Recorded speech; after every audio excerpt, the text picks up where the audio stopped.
Hey friends, look at this cute button wreath wood sign I made just now, and I'm going to show you how.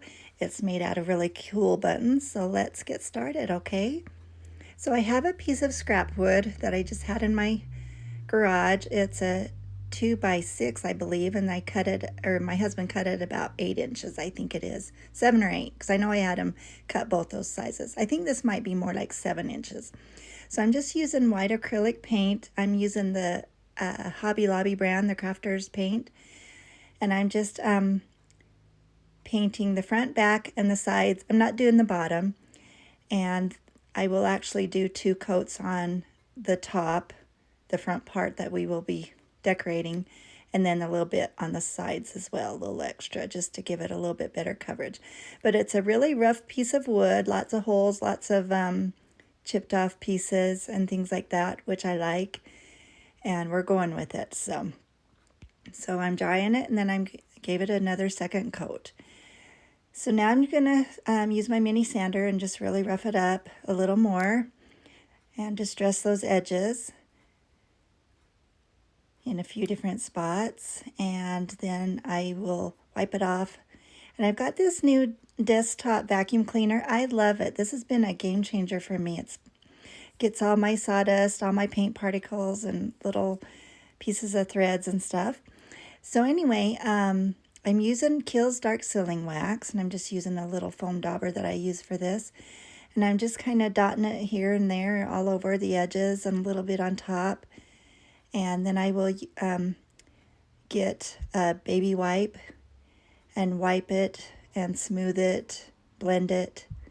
Then I will put a little bit more in a couple different spots till I get the look that I like.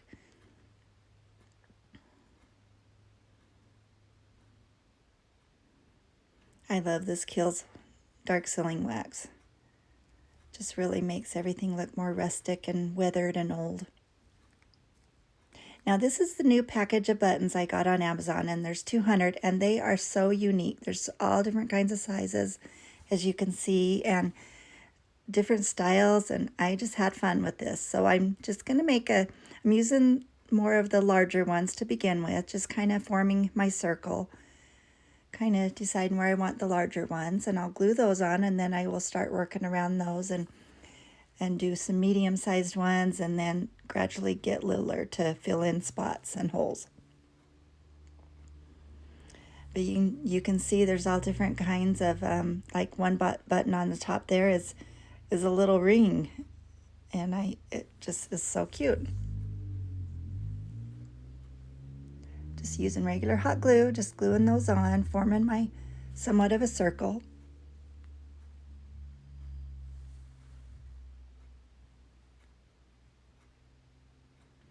Have to keep picking off the glue strings. So I'm filling it in, as you can see, just getting a little bit littler ones, and there's some, keeping that circle. I pull off the glue strings, kind of wad it up in my hand, and it just makes a ball that I can pick off easily enough. A few more empty spots I will fill in, and then I've got some kind of a vintage rustic red that I'm going to put 5 or 6 of those on, a little bit more on top in random spots.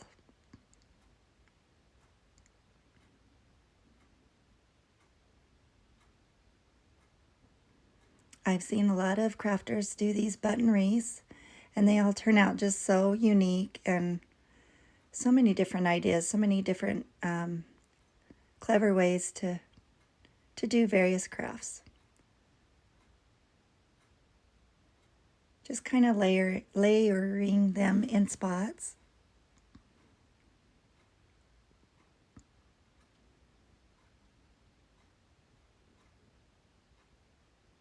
So there's my circle. And I've got this wreath that I got at Hobby Lobby, and it's almost gone. I've just clip off pieces, sprigs of twigs as I need them, and just use my wire cutters, and it's worked out well. I've gotten a lot of projects out of those. Just cutting out a funny end there. Just deciding how I want to layer them. So I'm just going to glue those at the top, and I decided to move the one red button. putting quite a large glob of glue there. I will just hold them until till the glue sets and hardens.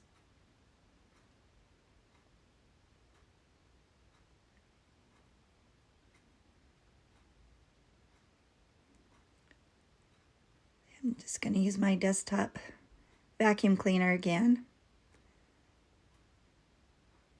I've got this burlap netted ribbon I got on Amazon. So I'm just folding it both ends in and deciding on how wide I want the bow. I'm gathering it in the center and then just pulling off a piece of twine and just wrapping it around several times. And I'll tie it in a knot in the back and cut those extra strings off.